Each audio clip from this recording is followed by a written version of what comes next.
தெய்வத்தின் குரல் முதல் பாகம். வைதிக மதம், நம் மதத்தின் தனி அம்சங்கள். மற்ற மதங்களில் இல்லாத பல அம்சங்கள் நம் மதத்தில் இருக்கின்றன. அதில் ஒன்று கர்ம கொள்கை, கர்மா தியரி என்று சொல்கிறார்கள். நம் மதத்திலிருந்து வந்த பௌத்தம், சமணம் போன்ற மதங்கள் இதை ஒப்புக்கொண்டாலும் ஏனைய மதங்களில் இந்த கொள்கை இல்லை. கர்மா தியரி என்ன? எந்த செயலுக்கும் பிரதியாக ஒரு விளைவு உண்டு, காஸ் அண்ட் எஃபெக்ட் என்பதாகவும் ஆக்ஷன் அண்ட் ரியாக்ஷன் என்பதாகவும் இவை தவிர்க்க முடியாத விதிகளாக இருக்கின்றன என்று பிசிக்ஸில் சொல்கிறார்கள். பௌதிகத்தில் சொல்வதையே மனுஷிய வாழ்க்கைக்கும் பொருத்தி கர்ம கொள்கையை நம் ஆன்றோர்கள் கூறுகிறார்கள். பிரபஞ்சத்தில் ஜடமான பூதங்கள் போலவே சைத்தன்யம் என்ற அறிவுள்ள ஜீவன்களும் அடக்கம். இவை ஒன்று சேர்ந்துதான் லோக வாழ்வு. எனவே ஒன்றுக்கு இருக்கிற நியதி, தர்மம் இன்னொன்றுக்கும் இருக்கத்தான் வேண்டும். மனிதனின் ஒவ்வொரு கர்மாவுக்கும் விளைவாக ஒரு பலன் உண்டாகித்தான் தீர வேண்டும் என்பதே கர்மா தியரி. பாப கர்மம் செய்தால் அதற்காக தண்டனையை மனுஷன் அனுபவிக்க வேண்டும். புண்ணிய கர்மம் செய்தால் அதற்கான நற்பலன் இவனை வந்து அடையும் என்கிறது நம் மதம். இம்மாதிரி பாப புண்ணிய கர்மங்களை மனிதன் அனுபவிக்க வேண்டும் என்பதனாலேயே அவனுக்கு பல பிறவிகள் உண்டாகின்றன என்கிறது நம் மதம். நல்லது செய்ய வேண்டும், கெட்டது செய்யக்கூடாது என்பதை சகல மதங்களும் சொன்னாலும் அவை நம் மதம் மாதிரி இத்தனை அழுத்தம் கொடுத்து காரணம் விளைவு, காஸ் அண்ட் எஃபெக்ட் தொடர்பை சொல்லவில்லை. மறுபிறப்பு கொள்கையை, ரீஇன்கார்னேஷன் தியரி மற்ற மதங்கள், பாரத தேசத்தில் தோன்றாத மற்ற மதங்களில் எதுவுமே சொல்லவில்லை. அது மட்டுமில்லை, இதற்கு மாறாக பல தினுசான கருத்துக்களை சொல்கின்றன. ஆனபடியால் அந்த மதஸ்தர்கள் மனிதனுக்கு கர்மா தீருகிற வரை பல ஜன்மங்கள் உண்டு என்ற நம் கொள்கையை பலமாக ஆட்சேபிப்பார்கள். பொதுவாக அந்நிய மதஸ்தர் கருத்து என்னவென்றால், இந்த ஒரே ஜன்மாவோடு மனுஷனுக்கு பிறவி தீர்ந்து விடுகிறது. இந்த ஜன்மா முடிந்த பின் அவன் உயிர் என்றைக்கோ ஒரு நாள் சுவாமி கூறுகிற தீர்ப்பை கேட்பதற்காக ஓரிடத்தில் போய் நிற்கும். அந்த நாளில், ஜட்ஜ்மெண்ட் டே, சுவாமி இவன் இந்த பிறவியில் செய்த பாப புண்ணியங்களை கணக்கு பார்த்து இவனை நித்திய ஸ்வர்க வாசத்துக்கோ அல்லது நிரந்தர நரக வாசத்துக்கோ, எட்டர்னல் டேம்னேஷன், அனுப்பிவிடுவார் என்பதே ஆகும். என்னிடம் வந்த ஒரு வெள்ளைக்காரர், இப்போதெல்லாம் என்னிடம் நிறைய வெள்ளைக்காரர்கள் வந்தபடி இருக்கிறார்களே, அவர்களில் ஒருத்தர். இவர் புஸ்தகம் எழுதி பிரசித்தி பெற்றவர். வேடிக்கையாக சொன்னார், அவருக்கு பைபிளில் எங்கு பார்த்தாலும் கடவுள் அன்பே உருவானவர், காட் இஸ் லவ் என்று சொல்லிவிட்டு, இப்படிப்பட்டவர் ஒரு தப்பு பண்ணினவனை துளி கூட கருணை இல்லாமல் மீளவே வழி இல்லாத நித்திய நரகத்திற்கு அனுப்புகிறார் என்று சொல்லுவது பொருத்தமில்லாமல் தோன்றியதாம். எனவே ஒரு பாதிரியாரிடம் சமாதானம் கேட்டாராம். அதற்கு பாதிரியார், நிரந்தர நரகம் என்பது வாஸ்தவம்தான், ஆனால் நிரந்தரமாக காலியாகவே இருக்கிறது என்றாராம். ஆனால் யோசித்து பார்த்தால் இதை நாம் ஏற்றுக்கொள்வது சிரமமாக இருக்கும். சுவாமி கருணை காரணமாக பாவியை கூட நரகத்துக்கு அனுப்பவில்லை என்று வைத்துக் கொள்வோம். அப்படியானால் அவர்கள் சித்தாந்தப்படி அவர் பாவியின் உயிரை எங்கே அனுப்ப முடியும்? அவர்கள் கொள்கைப்படி மறுஜென்மா இல்லையாதலால் பூலோகத்துக்கு மறுபடி அனுப்ப முடியாது. ஆனதால் பாவியையும் ஸ்வர்க்கத்துக்குத்தான் அனுப்ப வேண்டியதாகும். அப்படியானால் நாம் லோகத்தில் எந்த பாபத்தை வேண்டுமானாலும், எத்தனை பாபங்களை வேண்டுமானாலும் கூசாமல் செய்து கொண்டே போகலாம். முடிவில் எப்படியும் சுவாமி நம்மை ஸ்வர்க்கத்துக்கு அனுப்பிவிடுவார் என்று ஆகும். அதற்கப்புறம் லோகத்தில் சகலரும் ஒழுங்கு தப்பித்தான் நடப்பார்கள். நம் மதப்படியும் கர்ம பலனை தந்து தீர்ப்பு தருகிற பலதாத்தாவான ஈஸ்வரன் பரம கருணாமூர்த்தி தான். ஆனால் அதற்காக லோகம் அதர்மத்தில் மனமறிந்து விழட்டும் என்று விடுகிறவன் அல்ல அவன். அதனால் என்ன பண்ணுகிறான்? நம் பாப பலனை புண்ணிய பலனையும் தான் அனுபவிப்பதற்காக நம்மை இன்னொரு ஜென்மா கொடுத்து மறுபடி இந்த உலகுக்கே அனுப்பி வைக்கிறான். ஸ்வர்க ஆனந்தம், நரக கஷ்டம் இரண்டும் இந்த உலகிலேயே தான் இருக்கின்றன. நாம் கலந்தாங்கட்டியாக பாபம் புண்ணியம் இரண்டும் போன ஜென்மாவில் பண்ணியிருப்பதால் இப்போது கெட்டது நல்லது இரண்டையும் சேர்த்து அனுபவிக்கிறோம். ரொம்ப பாவம் செய்தவர்கள் ரொம்ப கஷ்டப்படுகிறோம், ரொம்ப புண்ணியம் செய்தவர்கள் நிறைய சந்தோஷப்படுகிறோம். பொதுவிலே பார்த்தால் ரொம்ப கஷ்டப்படுகிறவர்கள் அல்லது சமமாக கஷ்ட சுகம் உள்ளவர்கள் தான் இருக்கிறோமே தவிர தாங்கள் பரம சுகமாக இருப்பதாக நினைக்கிறவர்கள் ரொம்பவும் துர்லபமாகவே இருக்கிறார்கள்.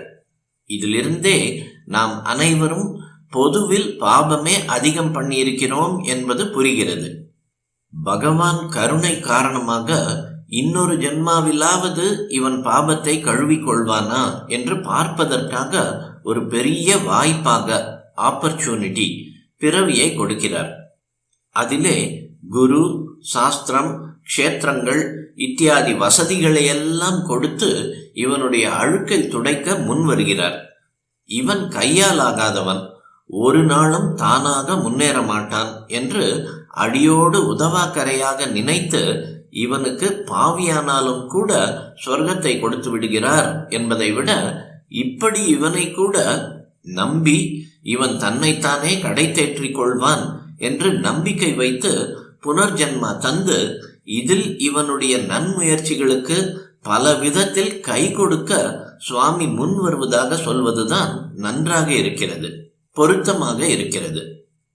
அதுதான் பரம கருணையாகவும் இருக்கிறது. எனக்கென்று முயற்சி என்ன இருக்கிறது?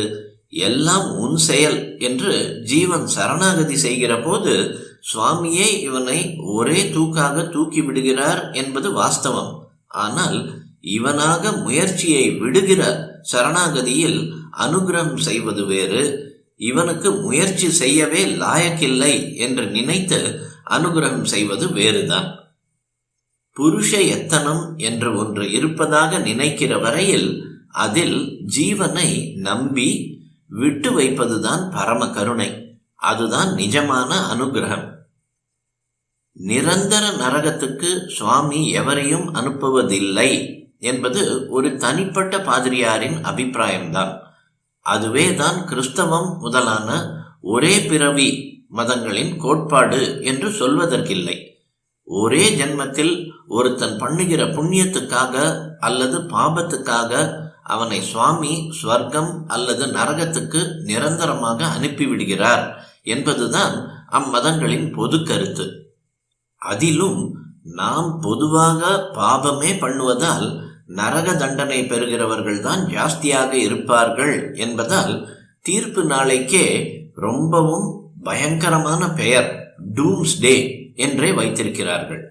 இது பகவானின் கருணைக்கு குறைவாகத்தான் எனக்கு தோன்றுகிறது. நம் மதத்தின் புனர்ஜென்ம கொள்கைக்கு ஆதரவாக ஒன்றை அழுத்தமாக காட்டலாம். வெள்ளைக்காரி ஒருத்தி என்னிடம் வந்து இந்த ரீஇன்கார்னேஷன் விஷயத்துக்கு நிரூபணம் ப்ரூஃப் கேட்டாள். நான் அவளிடம் வாதம் ஒன்றும் செய்யவில்லை. அப்போது மடத்து முகாமில் ஒரு பண்டிதர் இருந்தார். அவருக்கு இங்கிலீஷும் வரும்.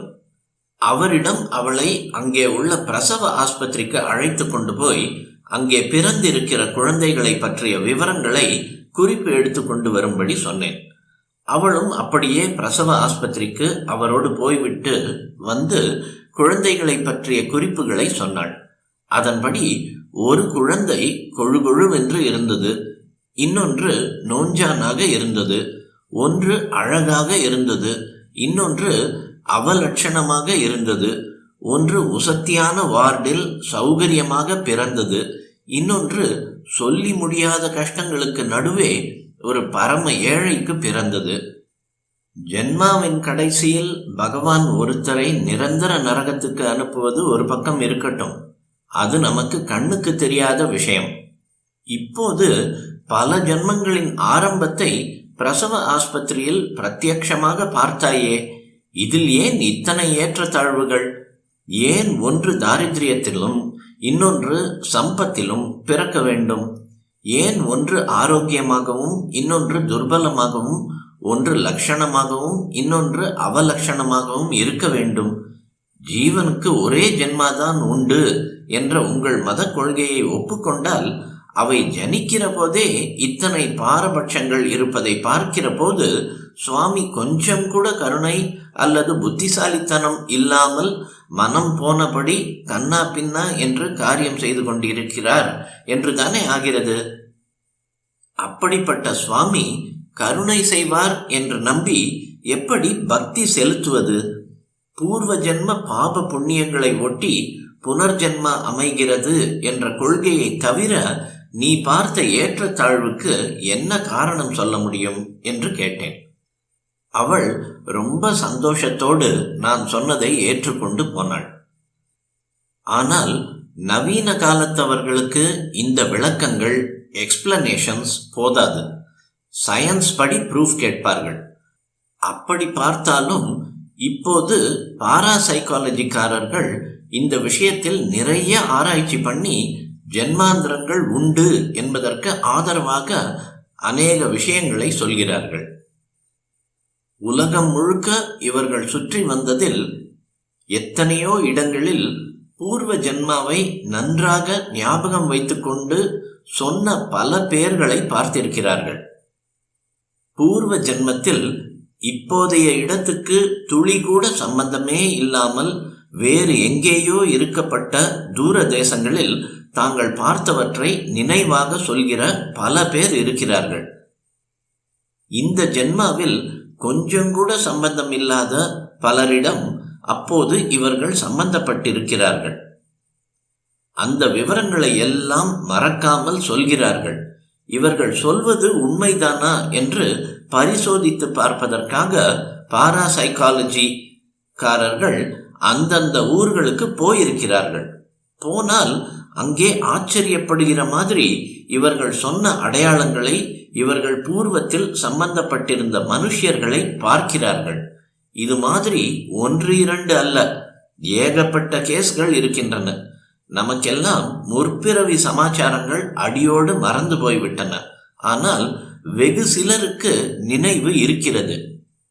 அநேகமாக இப்படிப்பட்டவர்கள் பூர்வ ஜென்மத்தில் இயற்கையாக செத்து போகாமல், நேச்சுரல் டெத், அதாவது நோய் நொடி வந்து செத்து போகாமல், கொலை செய்யப்பட்டவர்களாகவோ அல்லது திடீரென்று ஒரு விபத்திலே சிக்கிக்கொண்டு அப்போது மரணமடைந்தவர்களாகவோ இருக்கிறார்கள் என்று ஆராய்ச்சியாளர்கள் சொல்கிறார்கள்.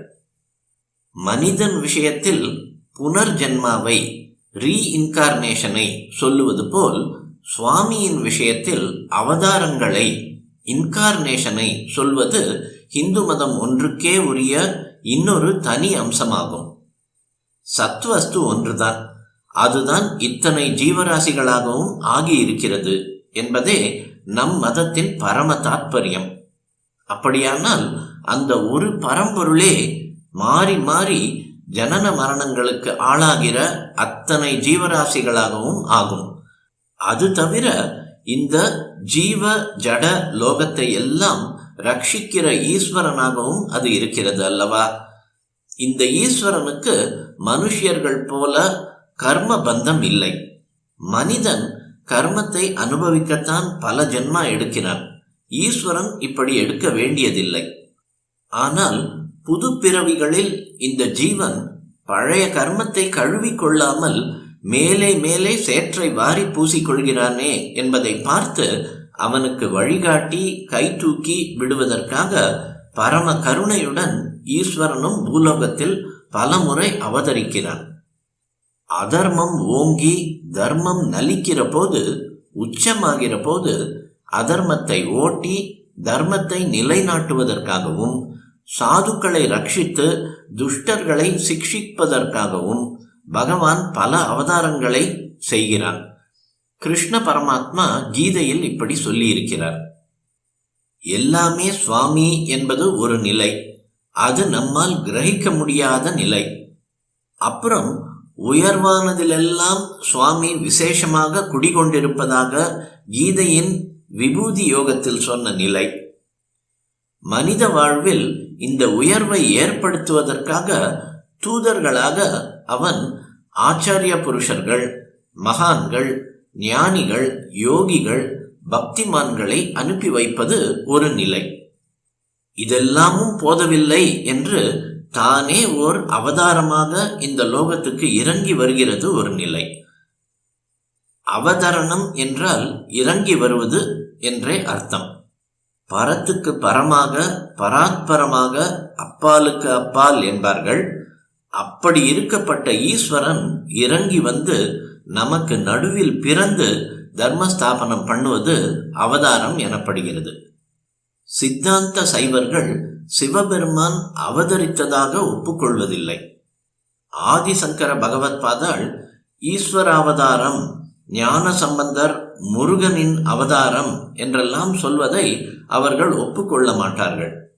கர்ப்பவாசம் செய்வது, மாம்சமயமான நர தேகத்தில் இருப்பது எல்லாம் சுவாமிக்கு இழுக்கு என்பது அவர்களுடைய அபிப்பிராயம். அத்வைதிகளுக்கோ கர்ப்பவாசம் செய்த மாம்ச சரீரத்தில் இருக்கிற இத்தனை பேருமே சாரத்தில் பிரம்மம்தான். ஆகையால் ஈஸ்வர அவதாரத்தில் அவர்களுக்கு நிஷித்தமாக எதுவும் தெரியவில்லை.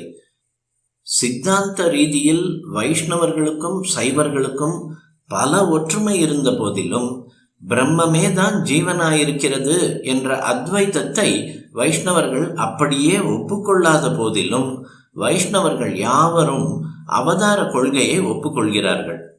பொதுவாக லோக வழக்கிலும் அவதாரம் என்றாலே மகாவிஷ்ணுவின் தசாவதாரங்கள் தான் நினைக்கப்படுகின்றன.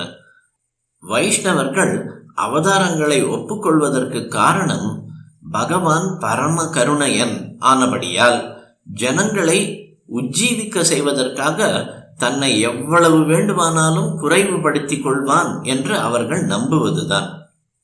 உள்ளுக்குள்ளே தான் சுவாமியே என்று நன்றாக தெரிந்து கொண்டு வெளியில் ஏதோ மனுஷன் போல் வேஷம் போடுவதால் அவருக்கு கொஞ்சம் கூட தோஷமோ குறைவோ வந்துவிடவில்லை. மொத்தத்தில் இந்து மதம் எனப்படும் வைதிக நெறி அவதார கொள்கையை ஏற்கிறது என்றே சொல்லிவிடலாம். ஏனென்றால் சைவர்களும் தங்களது முழு முதற் கடவுளான சிவபெருமான் அவதரிப்பதில்லை என்று சொன்ன போதிலும் மகாவிஷ்ணு தசாவதாரம் செய்ததாக ஒப்புக்கொள்கிறார்கள். அரூபமான ஒரே பரமாத்மா பல ரூபங்களில் பல தேவதைகளாக வருகிறதென்று சொல்லி அவற்றுக்காக விக்கிரக ஆராதனைகளை ஏற்படுத்தி இருப்பது நம் மதத்தின் இன்னொரு பிரத்யேக அம்சம். இதனால் அந்நியர்கள் நம்மை பல தெய்வ கொள்கையினர், பாலிதியிஸ்ட்ஸ் என்கிறார்கள். இப்படி சொல்வது சுத்த தப்பு.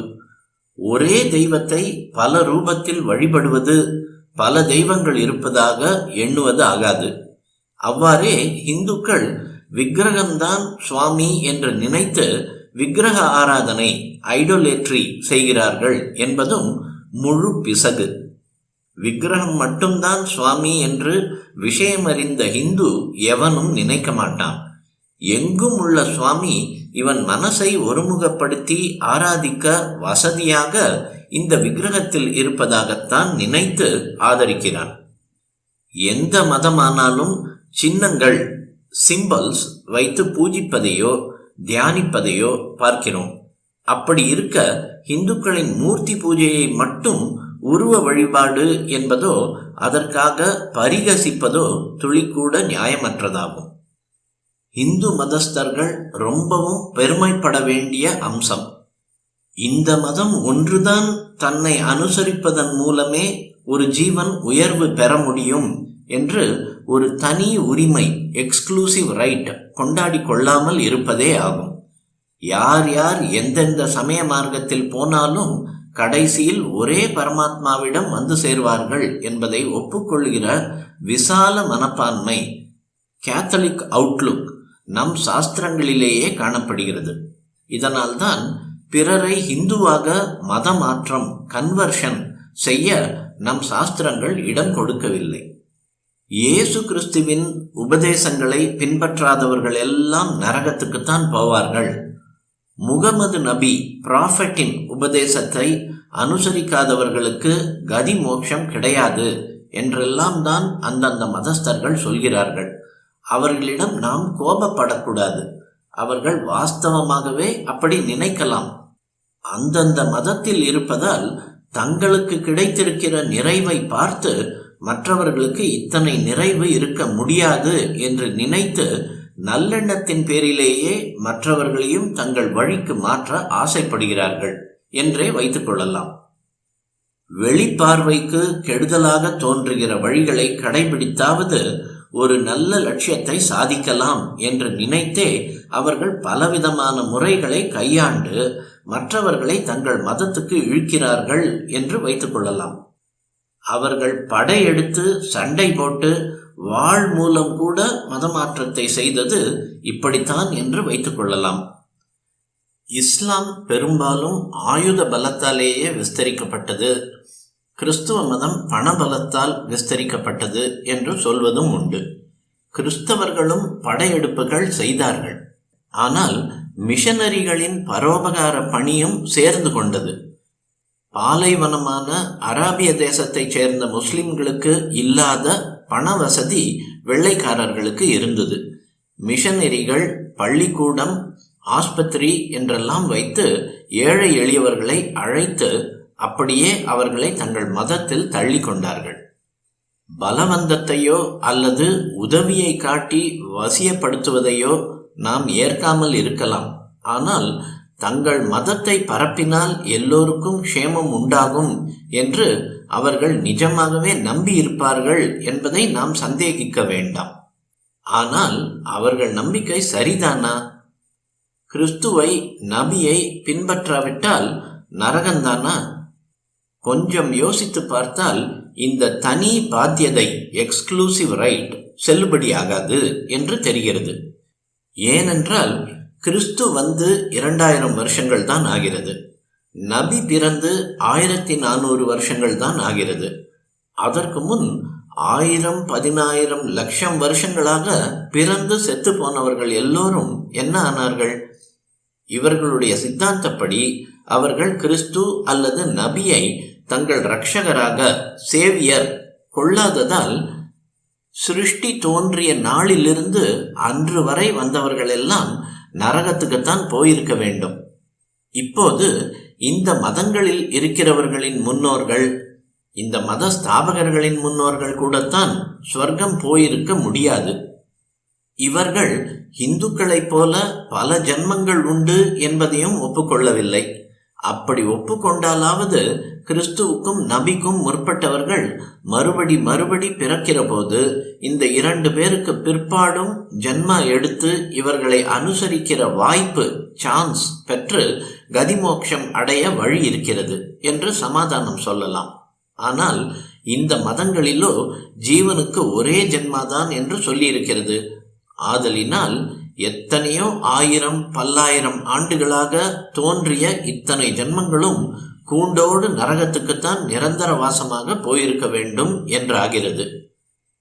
தான் சிருஷ்டித்த ஜனங்களுக்கு லட்சோப லட்சம் வருஷங்கள் வழிகாட்டுகிற ஆச்சாரியர்களையே அனுப்பி வைக்காமல் அவர்களை மீளா நரகத்தில் போடுபவனாக ஒரு கடவுள் இருக்கிறான் என்றால் அப்படிப்பட்ட இரக்கமே இல்லாத கடவுளை எதற்காக ஆராதிக்க வேண்டும்? எதற்காக அவனை அடைய வேண்டும்? அதாவது கடவுளை அடைவதற்காக ஏற்பட்ட மதமே வேண்டாம் என்று சொல்லிவிடலாம். பலவிதமான தேசங்கள், அவற்றில் பலவிதமான சீதோஷ்ண ஸ்திதிகள், அதற்கேற்ற பயிர் பச்சைகள், இவை எல்லாவற்றுக்கும் அனுகுணமாக பிற்பாடு ஒரு பண்பாடு என்று லோகத்தில் இருக்கிறது. இதில் எல்லாவற்றுக்கும் இடம் கொடுப்பதான வேதம்தான் ஆதியில் எல்லாவிடத்திலும் இருந்திருக்கிறது. பிற்பாடு அங்கங்கே ஜனங்களின் ஆசை அபிலாஷைகள் மாறி மாறி அதிலிருந்தே அந்தந்த சூழலுக்கு ஏற்ற அனுஷ்டானங்களை உடைய வேறு மதங்கள் வந்திருக்கின்றன. அதனால்தான் எந்த மதத்தை பார்த்தாலும் இப்போது அனுஷ்டானத்தில் இருக்கப்பட்ட மதங்கள், இந்த மதங்களுக்கு முன்னால் அந்த தேசங்களில் இருந்த பூர்வீக மதங்கள், இவற்றில் எதை பார்த்தாலும் அதிலெல்லாம் வைதிக மதத்தின் அம்சங்கள், சின்னங்கள் இருக்கின்றன. பாரத தேசத்தில் மட்டும் அந்த ஆதி மதமே தங்கிவிட்டது. அதற்கப்புறம் அது காலத்தால் தனக்கு பிற்பட்ட மதங்களை கௌரவ புத்தியுடனேயே பார்த்திருக்கிறது. அந்த அந்நிய ஜனங்களின் பக்குவத்தை ஒட்டியே இந்த அந்நிய மதங்கள் தோன்றியிருக்கின்றன. இவையே அவர்களுக்கு ஸ்ரேயஸை தரும் என்று கருதி இருக்கிறது. தான் வாழ்ந்து மற்றவர்களையும் வாழ விடுவது, லிவ் அண்ட் லெட் லிவ் என்று சொல்கிறார்களே, அந்த உத்திஷ்டமான கருத்தே இந்து மதத்தின் லட்சியமாக இருந்திருக்கிறது. அதோடு கூட மற்ற தேசத்தினருக்கு ஆத்மஸ்ரேயஸ் அளிக்கக்கூடிய பௌத்தம், ஜைனம் முதலிய மதங்களையும் தானே பெற்றெடுத்து வெளிநாடுகளுக்கு அனுப்பி வைத்திருக்கிறது. இதுவரையில் தத்துவ ரீதியில் பிலசாபிக்கல், வழிபாட்டு ரீதியில் தியலாஜிக்கல் இந்து மதத்தில் இருக்கிற விசேஷ அம்சங்கள் சிலதை சொன்னேன். இவற்றோடு சமூக ரீதியில் சோஷியாலஜிக்கல் நம் மதத்துக்கென்று ஒரு பெரிய தனி அம்சம் இருக்கிறது. எந்த மதத்தை எடுத்துக்கொண்டாலும் சரி, அதில் பிலாசபி தத்துவம், தியாலஜி தெய்வ வழிபாடு இரண்டும் வரும். அதோடு தனி மனிதர் ஒழுக்கம் பற்றியும் கொஞ்சம் வரும். சமூக ஒழுக்கம் பற்றியும் ஏதோ கொஞ்சம் வரும். அண்டை வீட்டுக்காரனை சகோதரனாக எண்ணு, விரோதியையும் நண்பனாக நினை, உன்னிடம் மற்றவர் எப்படி இருக்க வேண்டும் என்று நினைக்கிறாயோ அப்படியே நீ மற்றவர்களிடம் இரு, ஜீவ குலத்திடம் எல்லாம் அன்பாக இரு, சத்தியமே பேசு, அஹிம்சையை கடைபிடி என்று உபதேசிக்கிற நெறிகள், எத்திக்ஸ் ஒவ்வொரு மதத்திலும் இருக்கும். தர்மம், மொராலிட்டி எல்லாம் இதில் சேரும். ஓரளவுக்கு இதிலேயே சமூக அம்சம், சோஷியலாஜிக்கல் என்று சொன்னேனே, அந்த அம்சம் இருக்கிறது எனலாம். ஆனால் ஓரளவுக்குத்தான். மற்ற மதங்களில் சமூக வாழ்க்கையியல் அமைப்பை பற்றிய விஸ்தாரமான பிரஸ்தாபம் கிடையாது. ஆனால் இந்து மதத்தில் மட்டும் சமூக வாழ்வுக்கான அடிப்படை சோஷியலாஜிக்கல் ஃபவுண்டேஷன் ரொம்பவும் கெட்டியாக வர்ணாசிரம தர்மம் என்ற விசேஷமான அம்சம் உண்டாயிருக்கிறது. வர்ண தர்மம் என்பது ஒன்று, ஆசிரம தர்மம் என்பது இன்னொன்று. தனி மனுஷன் இன்னின்ன பிராயத்தில் இப்படி இப்படி இருக்க வேண்டும் என்பது ஆசிரம தர்மம். முதலில் சின்ன வயசில் பிரம்மச்சாரியாக இருந்து குருகுலத்தில் வித்யாபியாசம் பண்ண வேண்டும். இரண்டாவது யௌவனத்தில் கல்யாணம் பண்ணிக்கொண்டு குடித்தனம் நடத்தி பிரஜாவிருத்தி செய்ய வேண்டும். மூன்றாவதாக வயசான பின் வீடு வாசலை விட்டு வனத்துக்கு போய் வாழ வேண்டும். லோக வாழ்க்கையில் ரொம்பவும் பட்டுக்கொள்ளாமல் வைதிக கர்மாக்களை மட்டும் செய்து கொண்டிருக்க வேண்டும்.